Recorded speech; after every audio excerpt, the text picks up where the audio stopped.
7 things I learned while evacuating with 7 cats.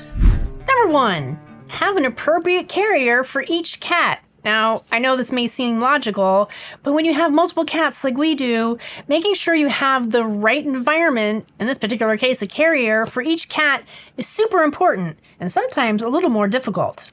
If you have a chunky boy, like our Thor, you're going to want something slightly larger than your typical miniature cat carrier.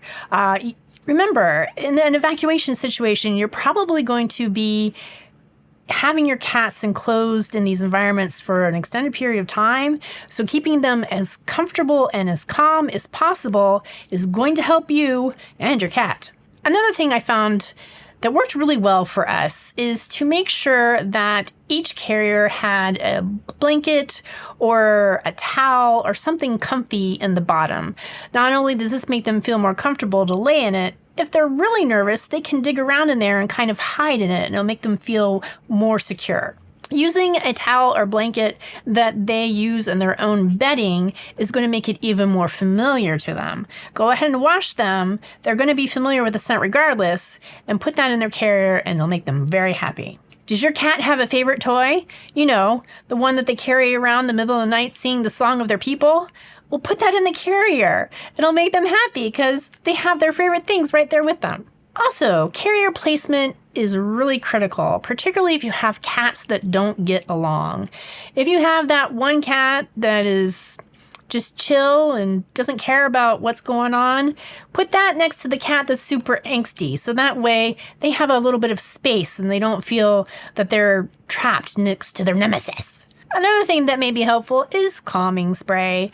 Now, there's very different calming sprays out on the market. Many of them actually want you to apply it to your situation, the carrier, the blankets, whatever, hours before it's time to go. But if your cats are like my cats, as soon as they see the movement of going to the carrier, they scatter to the far ends of the world. I don't know where they go. They don't tell me. Another thing that's super important, particularly when traveling with these carriers and cats in them, is to make sure the carriers are secure. Now, when you have 7 carriers and 7 cats in a sedan-like vehicle, this was problematic. But we found something that was really helpful, and that was bungee cords.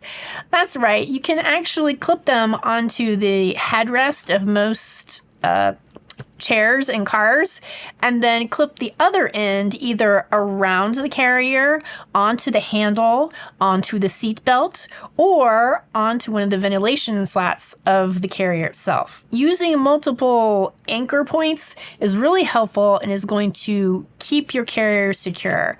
Remember, you are driving your precious cargo to who knows where. You're knowing that, you're going to be really careful, but the other drivers don't. I also found for my own personal sanity to label the carriers. And by that, I mean, put some tape and write on it saying who's in there, who do they belong to, emergency contact information, whatever is going to make you feel better in case the worst occurs. Maybe your cat can get the help that it needs. Another thing we found that was really helpful was to put a blanket over all the carriers, just on top. Plenty of ventilation, everything is fine, but having them covered made a sense of calm to most of our cats. And if your cats are calm, it's going to help you remain calm as you're trying to drive. Number 3, you want to make sure that you pack food and medication, water and water bowls. These things seem logical, but in a panicked emergency situation, it's easy to forget these things. So if you have like an emergency go kit, think about your pet's needs and have some of that in there as well. I found using the food bowls and the water bowls that we use in home and bringing each animal's food that they're used to really helped them adjust to their new environment. Cats don't like change. They like things to be on schedule, on time. They like to know what's going to happen. So if you if you add more chaos to an already very chaotic situation, it's really not going to help things. So keeping to the same routine as much as possible, keeping to the things that they're familiar with as much as possible is really going to help with their well-being. And now for something that nobody wants to talk about, and that's litter boxes. It's a really good idea to use at least one of their used litter boxes on this trip. Do what you gotta do. If you gotta tie it up in a garbage bag, fine.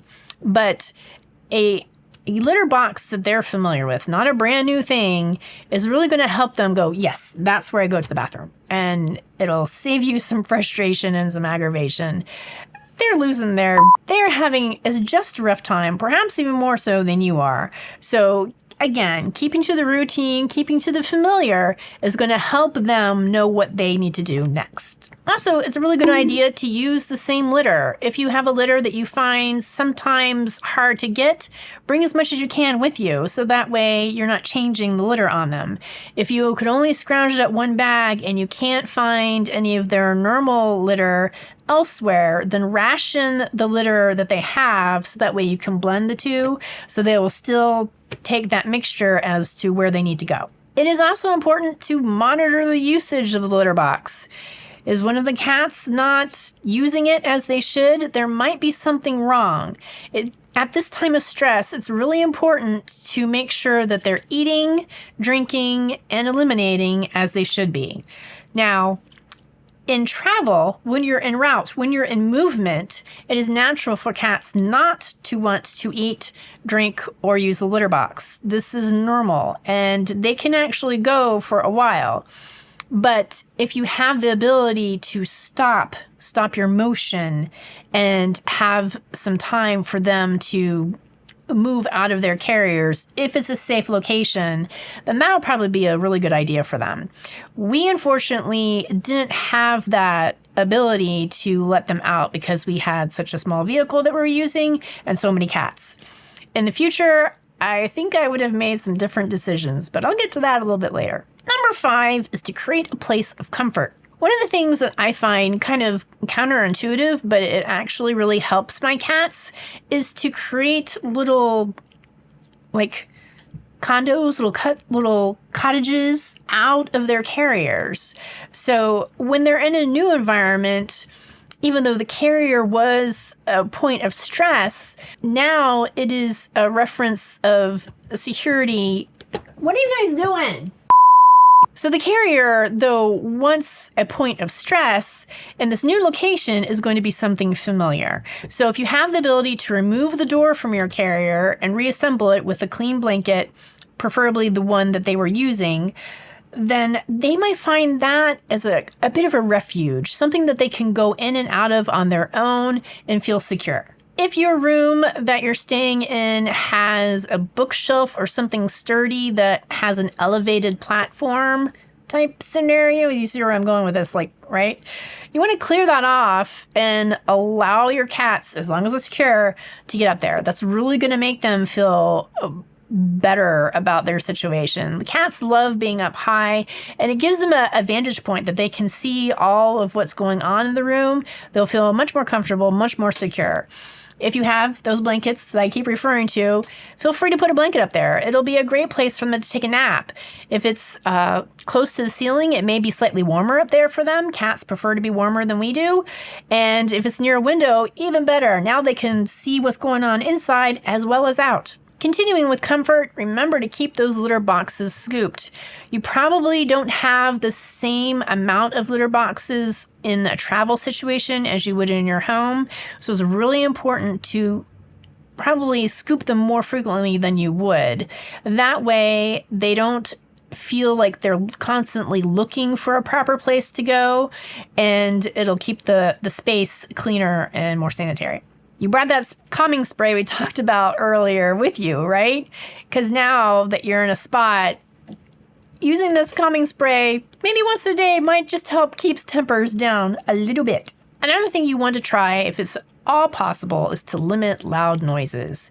Now, depending on where you find yourself, that might not be possible, but in the space where the cats are at. Try not to have like a loud television or loud music or kids screaming or whatever you can do to control to keep the noise level down is really going to help your cats. The sixth thing that we really didn't take into consideration because we were more just like, get out, is where do you stay? Now, lots of hotels and motels now allow for pets to stay there, but we found out the hard way, most will only accept 2. So 7 wasn't going to work.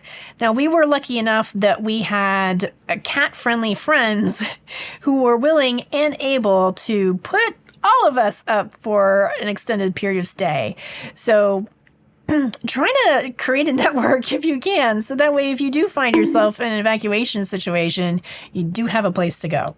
If this is something that just simply can't happen for you, then this is where future planning may be extra helpful. We found that our car really wasn't working well for transporting all these cats and giving them those moments of rest. So in the future, hopefully there's not a situation like this again, but you never know, better to be prepared. We would probably rent a van or maybe even an RV if at all possible. That way, we could take long breaks off the road without moving, let the cats out without endangering themselves, without endangering us, because cats in a moving vehicle, not a good idea. They can get underfoot, they can cause an accident. You don't want to do that. But having that larger space, but still controlled so that the doors are closed, the windows are closed, everything is fine, nobody's going to escape, I think that would be really helpful. So if that's something you have availability to look into, I highly recommend doing so. The 7th thing is something that I've kind of touched on already, and that's the things that you really want to be careful about and watch out for. I've already said, don't let your cats out while you're driving. I can't stress this enough. If you have one cat and you have extra people that can maintain that cat and you can trust that they won't accidentally escape their grasp, then maybe that's okay. Honestly, keeping them in their carrier is going to keep them calmer and safer and keep you safer as well. Also, again, I really want to stress this. You really want to watch how much they're eating, how much they're drinking, and if they're eliminating as they should be. These are going to be the things that you see that are going to tell you if something is seriously wrong with your cat. Now, there were some stress situations when we evacuated, and we did end up having to take them to the vet to make sure we were addressing those situations appropriately. But watching if they're eating, if they're drinking, and if they're eliminating is really going to give you a good indicator if they're okay or not. The last thing is there a change in their behavior? Our cat Fawn really got stressed out in this trip, and she started making these horrible, terribly mournful meows late in the night. She would be sleeping with me just fine, and then midnight or early in the morning, she would just pop up and zoom to the end of the bed or to the door and just start caterwauling. It was very sad. And she would do it for hours on end. So we didn't really get much sleep, and she was stressed.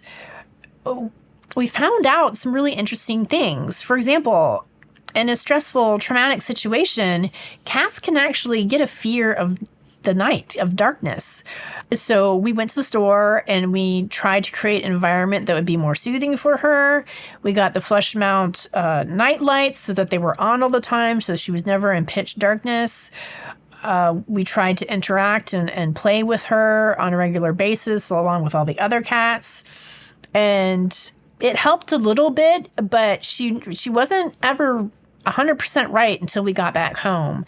And that first night's rest back home was that was a good one.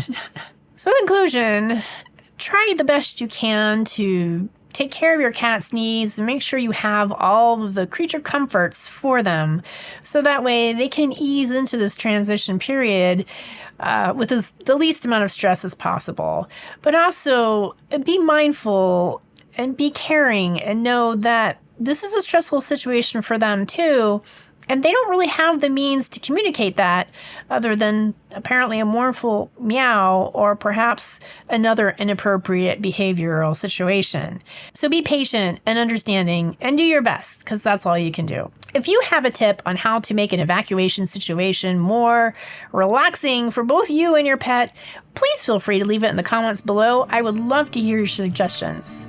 Thank you so much, and I'll see you next time on Kitty Steading.